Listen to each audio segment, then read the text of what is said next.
Isang mapagpalang araw po sa inyong lahat. Lalo na sa iyo, Sir Seth. Kay tagal ko nang pinaplanong magpadala ng kwento. Mabuti, nagkaroon ako ng oras ngayon. Ako si Janet. Itong ibabahagi ko talagang kwento ay patungkol sa tatay ko. Tawagin na lamang natin siyang Junie. At nangyari ang kwento niya noong unang mga taon ng dekada 90. Sa lugar lang namin dito, sa May Negros, sa bukiran ng Dumaguete. Ayon kay Junie ay lumaki siyang may saklaw sa panggagamot. Albularyo ang kanyang ama. Hindi naman sila hikaos. Sadyang mas pinili ng tatay niya noon na gampanan o mano ang hindi na iba sa atin na tinatawag na tahas. Nakamamatay kasi ito kapag hindi binigyan ng pansin.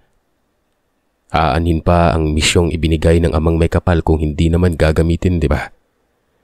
Mas mabuti pang hindi na lang buhayin ang taong nabiyayaan ng abilidad.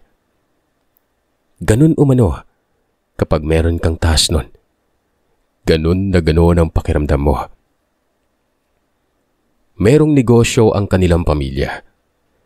Base sa pagsasalaysay ni Junie pag-aangkat umano ng hayupan. Tapos ay kinakatay. Ibinibenta naman ito sa sentro ng Dumaguete. Bukod pa dyan ay may lupain silang sagana sa mga niyog at mangga. Seasonal ang mangga pero malakihan ang kita nito. Lalo na kapag masagana din sa bunga. Nasa 19 na taong gulang si Junie ng mga panahon na ito. Graduating ito sa pagpupulis. Hindi ko na lamang sasabihin kung saang paaralan. Gawa ng hindi naman patungkol doon ang kwento. May isang pagkakataon na problemado ang kanyang ama. Pangalanan natin itong Tatay Marbil. Umaalis ito lagi tapos nag-aalala naman ang nanay niya noon na si Pasita. Gabi ng Biyernes, kararating lamang ni Junie. Wala ang kanyang tatay. Nakita niyang aligaga ang nanay niya noon. Tinanong niya ito sa kung anong problema ng kanyang ama. Sabi naman ni Nanay Pasita, may kalaban umanong kapwa albularyo. Naiinggit daw ito at ginagawa ng paraan ni Tatay Marbil. Bakit naman umalis, Nay? Pwede naman dito lang sa bahay. Nasaan ba si Sandra, Nay? Itong si Sandra, kapatid ni Junie. Pariwara na pagkababae ito. Hindi nag-aaral, pasaway, laging umaalis. Sabi ng kanyang nanay Pasita. Umalis na naman. Dali-daling nagbihis si Junie. Hahanapin niya daw si Sandra noon. Pero ayon sa kanyang ina ay dapat ang kanyang ama na lamang umano ang hanapin niya. Alam ni tatay ang gagawin, Nay. Siguro isinasagawa niya yung pakikipagharap sa kalaban niya. Hindi dito sa bahay dahil nga delikado eh. Ngayon ko lang naisip na yun ang posibilidad. Umalis si Junie. Nakita niya naman kaagad ang kapatid niya noon na nakikipagharutan sa kapwa babae. Tinawag niya ito at pinapauwi. Umuwi naman kaagad pero hindi tumuloy si Junie sa pag-uwi nun. Paano ba naman? Nakaramdam umano siya ng kakaiba. Kinabahan na lamang siya bigla nun, na para bang may nangyari sa kanyang ama. Sinubukan niyang hanapin pero hindi niya natatagpuan. Ang mga lugar na kung saan ito nagkakarga ng dasal, napuntahan niya rin nun. Pero wala. Hindi niya nakita ang kanyang tatay.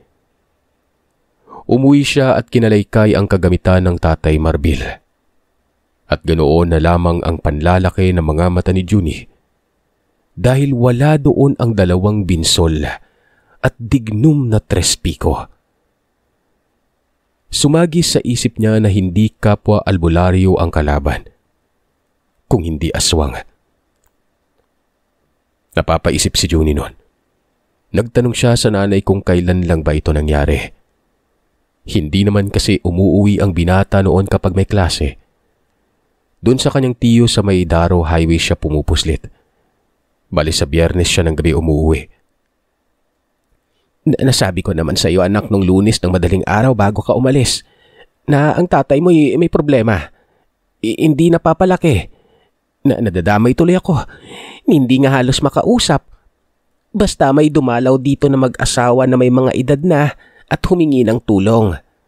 Yun ang simula ng lahat kung bakit lagi na lang abala ang tatay mo. Hindi na nagsalita si Junie. Nagtungo ito sa kamalig nila doon sa may tapat lang ng beranda. Nakadungaw ang kamalig na ito sa babaan. Kitang-kita ang kabahayan sa baba. Hindi pa rin napapanatag si Junie. Pakiramdam niya talaga na mga panahon na yon may hindi maganda. Kinabukasan, sa maniwala man kayo at sa hindi, patay na ang kanyang ama. Ang nagpaalam nito ay yun lang ding mag-asawa na humingi ng tulong. Ayon sa kanila, si Tatay Marbil ay tinugis ang 3 aswang na gumagambala sa anak ng mag-asawang ito. Buntis kasi umano yon. Nalaman nila na ang labi ay naroon banda sa may malapit na sa Pamplona. Isipin nyo nasa parte ng Valencia lang ang lugar nila pero nakarating ang kanyang tatay doon. Inuwi ang labi. Nagtamo ito ng maraming pinsala na galing sa hindi matukoy na bagay. Parang tinaga, kinalmot, at kung ano-ano pa. Basta, binalahura ang katawan nun.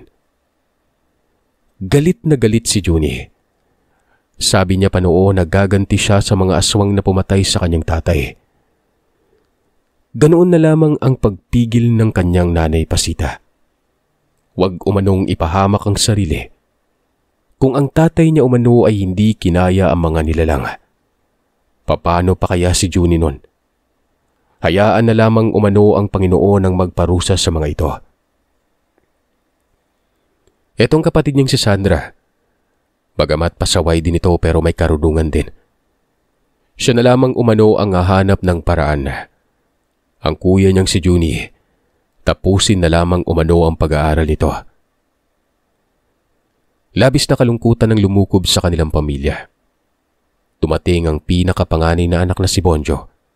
Pulis yun. Galit din yun pero walang nagawa.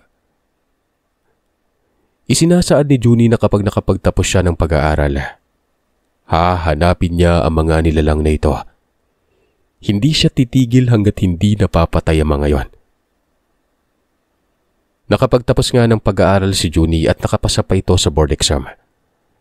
Dahil sa may kapit ng kanyang kuya sa distrito, mabilis itong nagkaroon ng trabaho.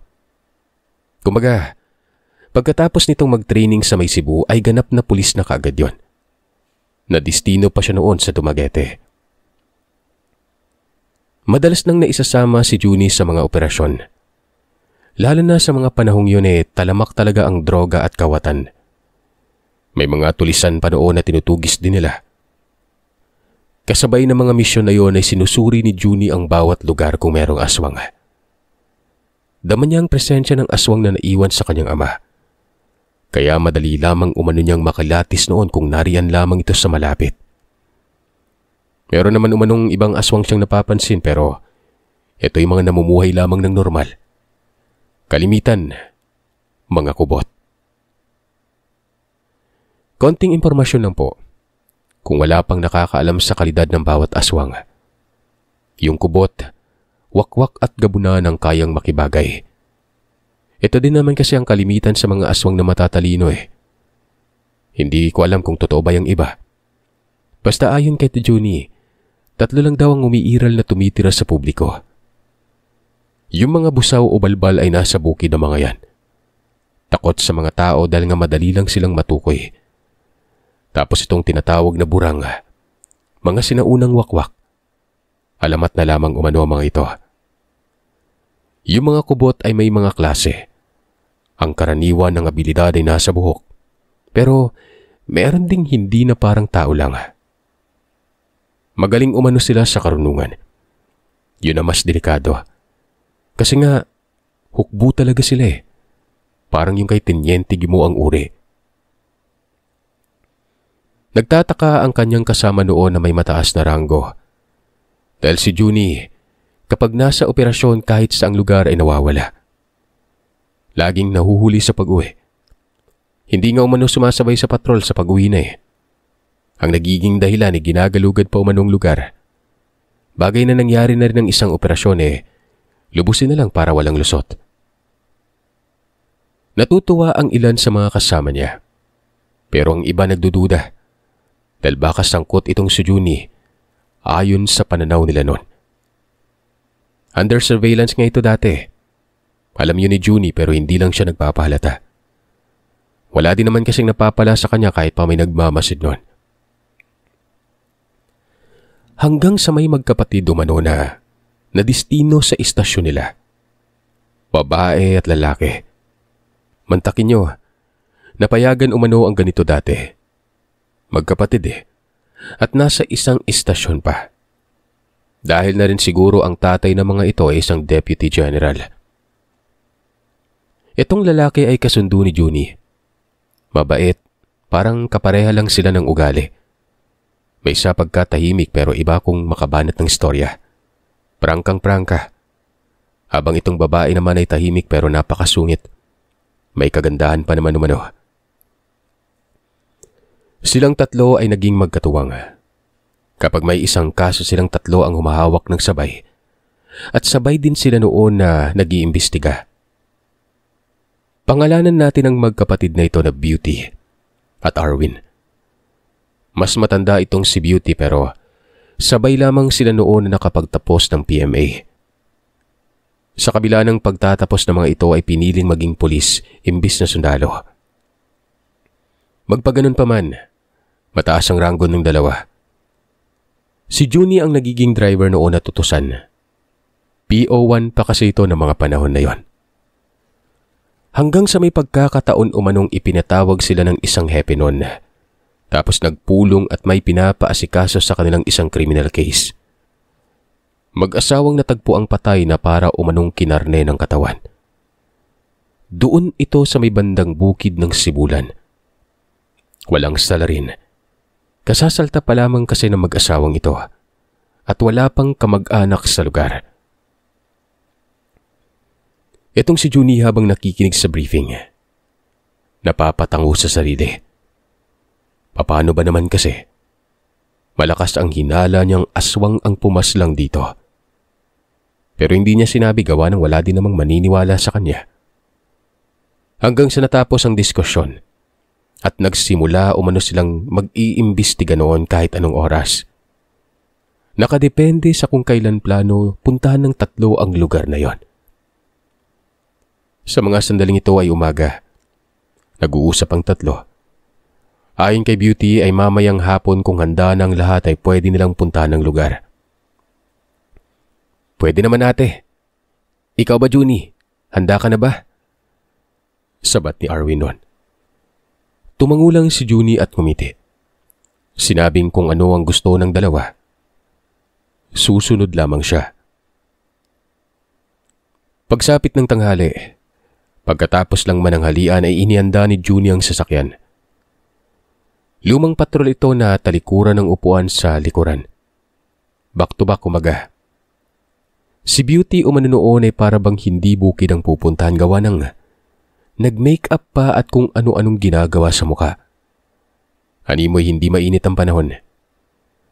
Nakamasid lang si Juni habang itong si Arwin hinakot na mga kargada nila. Baril na mahaba. Yun kasi ang issue na kargada nitong magkapatid eh. Gawa ng sundalo nga dapat ang mga ito at mas sanay sa mahabang baril. Dumating bigla si Sandra. Hindi ito inaasahan ni Juni. At mas lalong hindi inaasahan noon ang mga sinabi nito. Napakunot talaga ang mukha ng binata noon. Paano ba naman kasi? Ayon kay Sandra ay may namatay sa bukiran ng Sibulan. Mag-asawa. Itong babae umano ay anak noong mag-asawang tinulungan ng kanilang tatay noon. Yun yung buntis. Lumipat kasi nga hindi tinatantanan ng mga aswang.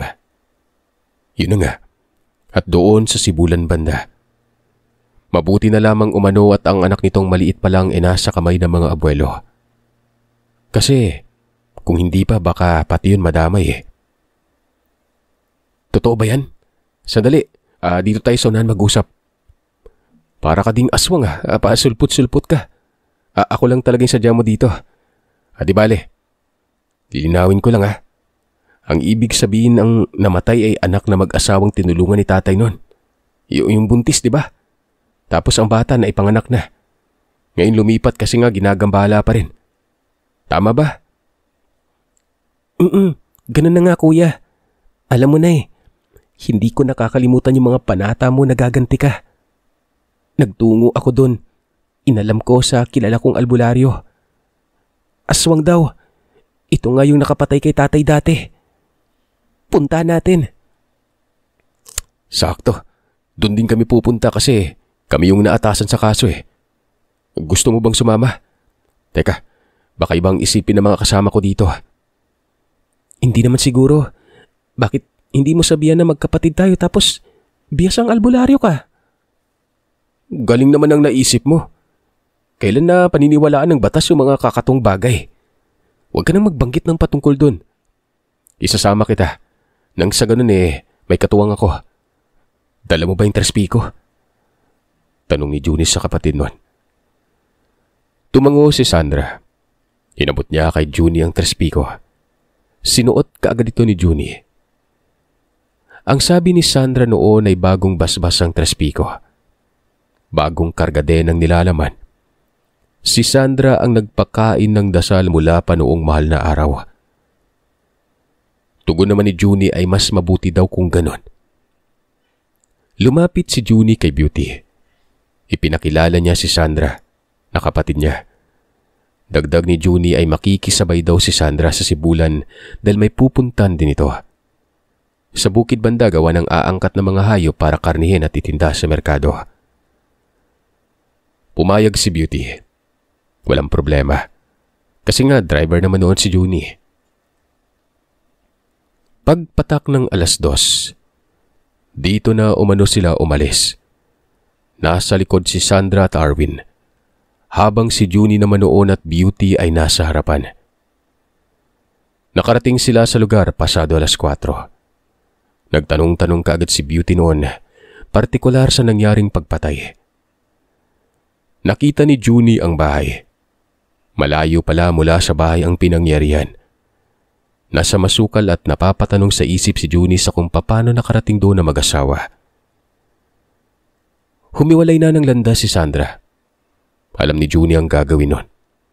Makikiramdam at para lang ding silang mga pulis na nag-iimbestiga. Sigurado ka ba, Junie, na kapatid mo yun? Maganda kasi tapos ikaw maitim. Huwag kang magalit Wow, lupit mo.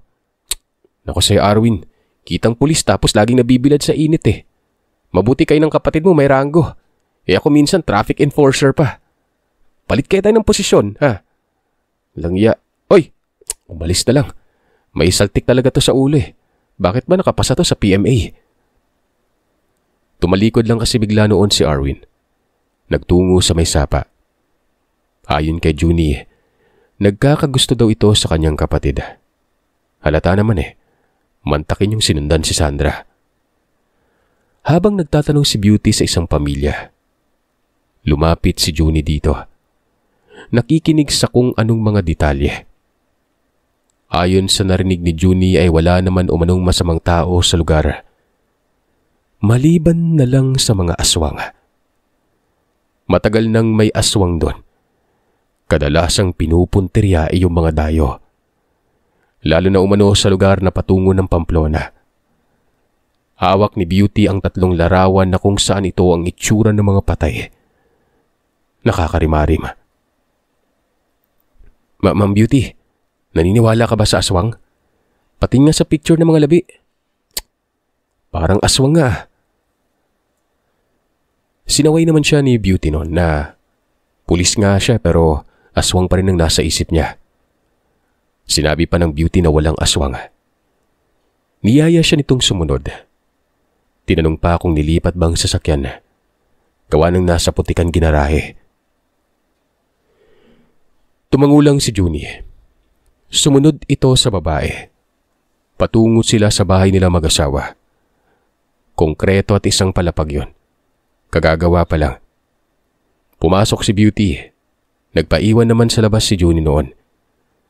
Takang-taka siya kasi nga wala siyang naamoy na aswang sa paligid. Kumbaga, ito na umano yung dura ng aswang na daanan nila. Baka sumarka ang tawag sa iba nito. Naglakad ang binata. Sinitsitan siya ni Beauty na wag lalayo. Pero hindi nakinig si Junie. Patungo ito sa may likuran. Malapit na siya noon sa kawayanan. Dito napahinto si Junie. Amoy na amoy niya ang kakaibang langsa. Inaalam ni Junie sa kung saan banda. Sa pamamagitan lamang ito ng pang-amoy at malakas na pakiramdam. Hanggang sa natutunan ng binata, nasa may ilalim ng kawayanan patungo. May butas doon. Naiisip ni Junie na baka dito nagmamasid ang mga aswang at dumadaan ito sa butas patungo sa may likod. Hanggang sa may nakita si Junie na balon. Napakunot ang mukha niya gawa ng nagkahawi-hawi ang damo doon. Patungong ilog ito. Bale, nasa kaliwang parte ng kawayanan. Kailangan ko malaman kung saan patungo. Kapag natuntun ko kayong lahat, uubusin ko kayo. Wika niya sa sarili. Hindi niya namamalayan na naroroon na pala sa tabi niya si Beauty. Napapatanong ito sa kung ano ba daw ang pinagsasasabi ni Junie na parang kinakausap ang sarili at narinig niya ang katagang uubusin nun. Aswang po sa paniniwala ko ang pumatay. Kung ayaw mong maniwala na sasayan, naiintindihan ko. Pero ito lang lilinawin ko. Itong aswang na may sala sa mga namatay dito, yun din ang pumatay sa tatay ko. Ayaw pang maniwala nitong Beauty na ito. Baka naman umano rebelde lang. Baka tinambangan. Magpaganon pa man ay humingi ito ng tawad. Na nabuksan tuloy ang patungkol sa pagkamatay ng tatay nitong ni Junie. Hindi na nagsalita si Junie. Naglakad siya noon ng tahimik at tinungo ang balon. Nakatingin lang daw sa kanya si Beauty. Siguro ay nababagabag ito kaya sumunod. Tapos ay nagtanong sa kung anong problema. Dito, naririto ang mag-asawa ng dukutin ng mga aswang. Siguro nag-iigib. Naniniwala po ba kayo sa albularyo? Sabi ni Junie. Ang sagot naman ni Beauty ay oo pero hanggang sa hilot lang. Yan lang naman talaga umano ang expertise ng mga albularyo na yan. Pero sa mga kung anong mga gamot, hindi siya naniniwala. Paulit-ulit na sinasabi ni Beauty na hindi aswang ang pumatay. Naniniwala siyang may tumambang lang ng mga kriminal. Pero hindi aswang. Kayo po bahala, Ma'am Beauty. Pero mas malulutas tong problema na ito sa pamamaraan ko. Paniwalaan mo man ako o hindi. Dito talaga dinukot at doon idinaan sa ilalim ng kawayanan. Sumunod po kayo sa akin. Mungkahi ni Junie. May pagtataka ang mukha ni Beauty pero sumunod pa rin siya sa binata. Binabaybay ni Junie ang mga bakas. Hanggang sa nakarating doon mismo sa lugar kung saan natagpuan ang patay. Malinaw na aswang. Bakit dito patungo? Naamoy ko yung aswang dito. Dura po ng aswang yung tinutukoy ko. At doon banda sa tawid ng ilog, doon patungo yung dura. Hindi kumikibo si Beauty. Na para bang nakiris na ito kay Junie. Sumunod pa rin siya sa binata noon hanggang sa makatawid na ng ilog. Nakita ni Junie si Sandra.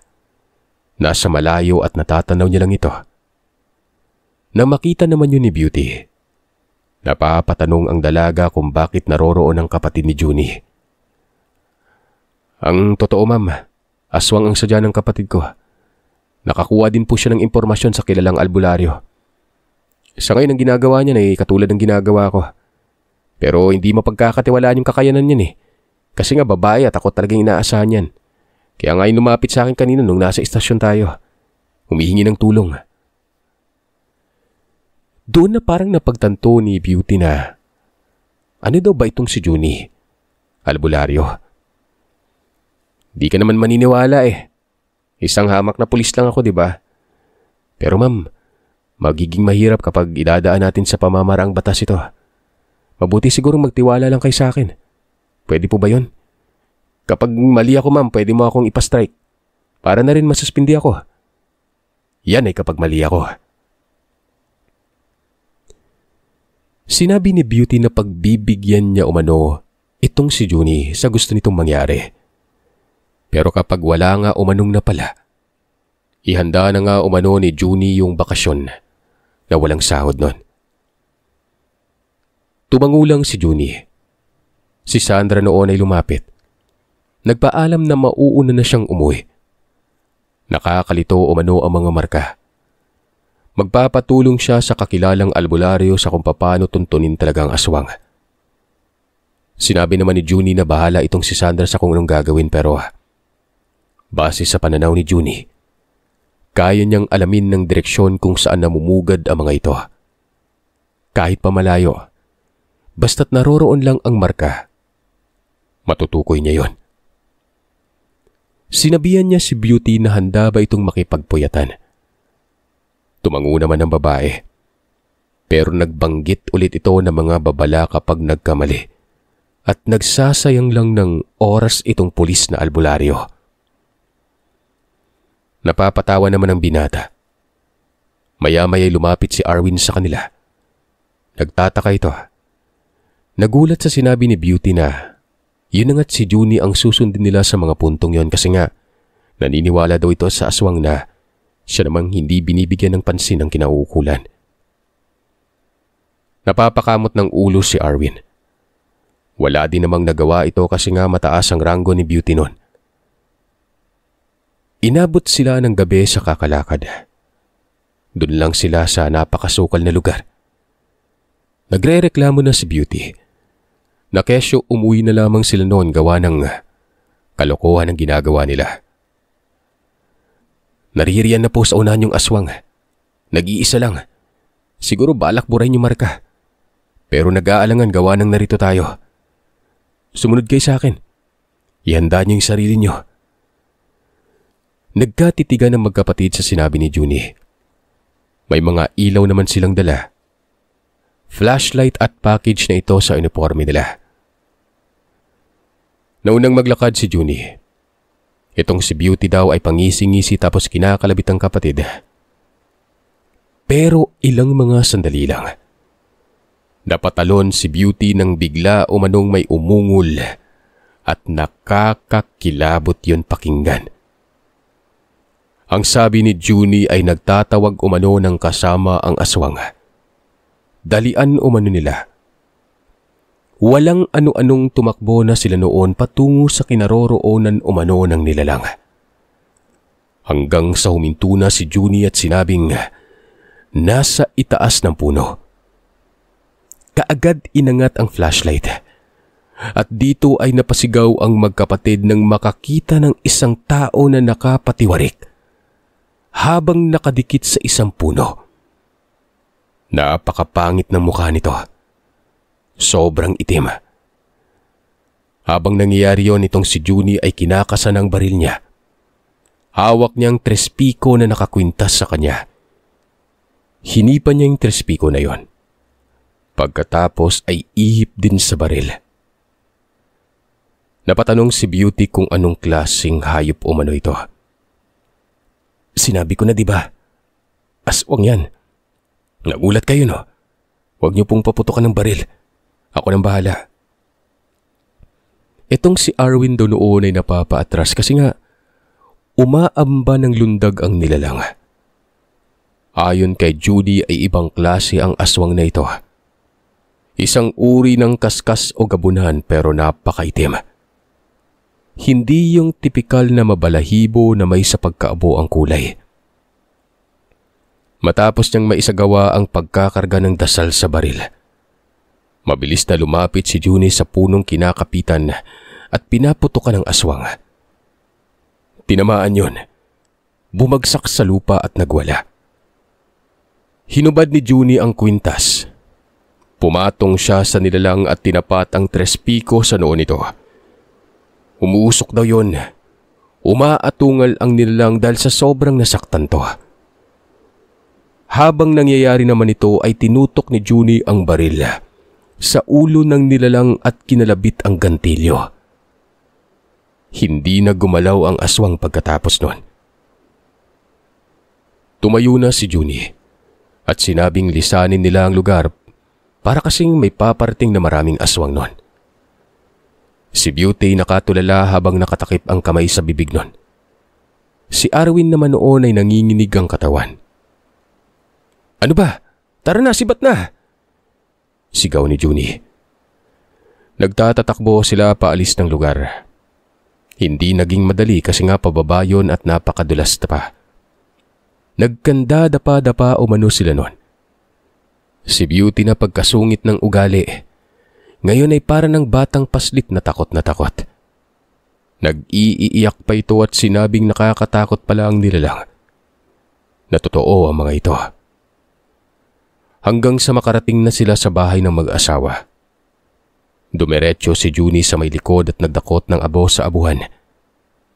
Sinaboy niya ito sa dalawa. Nagtaka naman si Arwin kung bakit daw sila sinabuyan ng lupa. "Mamaya ko na ipapaliwanag. Mauna na kayo sa sasakyan. Dali!" Walang ano-anong nagtungo ng magkapatid sa patrol.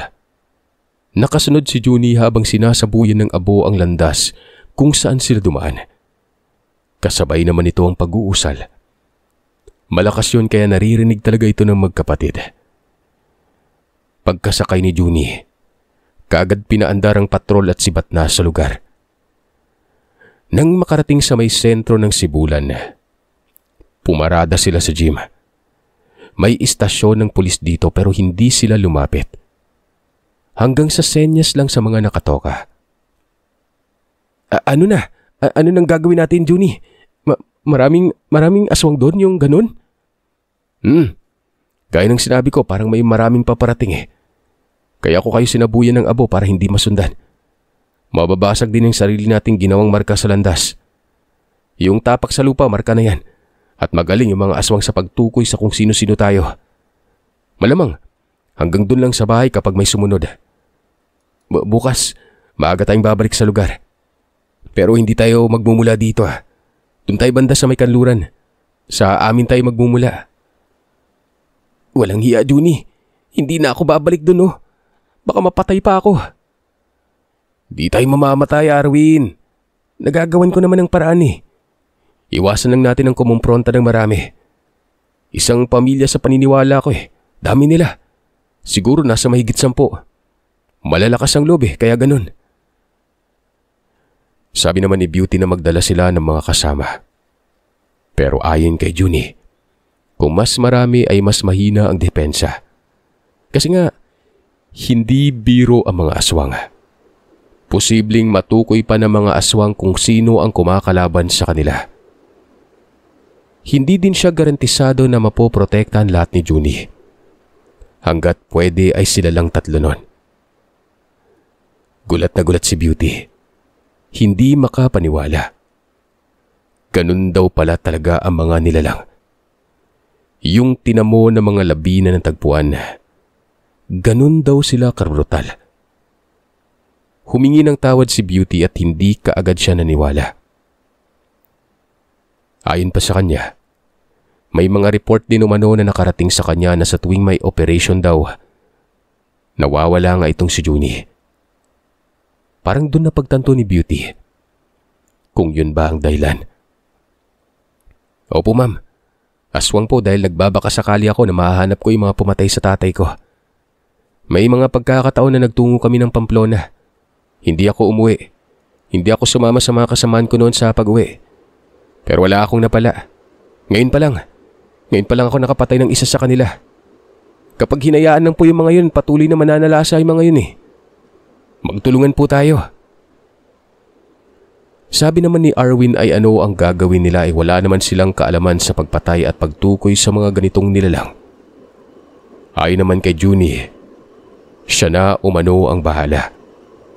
Katagalan, matututo umano ang dalawa nun. Bumalik na sila ng istasyon. Nag-abiso si Junie na walang makakaalam nitong iba maliban na lang sa kanila. Iwas sa pangungutya at panganib na rin. Tumango naman ang dalawa. Si Beauty daw noon ay sinabing sasama na lamang daw siya kay Junie. Magsusulat na lamang siya ng notice noon na hindi na dadaan sa istasyon. Gagamitin ng patrol at doon ito ipapark sa mismong bahay nila Junie. Sigurado ka ba, ate? Tanong ni Arwin. Umuo naman itong si Beauty. Mas maganda umano sa madaling araw para mas mahaba ang oras. Kung ayaw umano ni Arwin, sila na lang ni Junie noon. Sasama ako syempre. Teka, uwi muna ako. Mauna na kayo doon, magbibis lang. Alam ko naman kung nasan ba na yung bahay nito eh. Pero hindi pwede ipark yung patrol sa bahay nila kasi mahirap ang daanan doon, di ba? Sa may ibaba pwede. Sabat naman ni Beauty. Kung magbibihis si Arwin ay magbaon na rin ito ng masusuot. Dalhan din siya ng damit dahil doon na siya magbibihis sa bahay nila Junie noon. Habang nakikinig si Junie sa pag-uusap ng magkapatid, napapabilib ito kay Beauty. Oo at nakikita niyang natatakot pero malalakas ang loob. Tsaka tama ang sinabi ni Beauty na mas maganda sa madaling araw para mas mahaba ang oras. Sakto din dahil ayon sa pananaw ni Junie, nagpapahinga na talaga ang mga aswang sa mga puntong yon. Lalo pat yung kalaban nila, hindi biro. Tulog mantika umano ang uri ng aswang na kaharap nila, lalo na sa araw.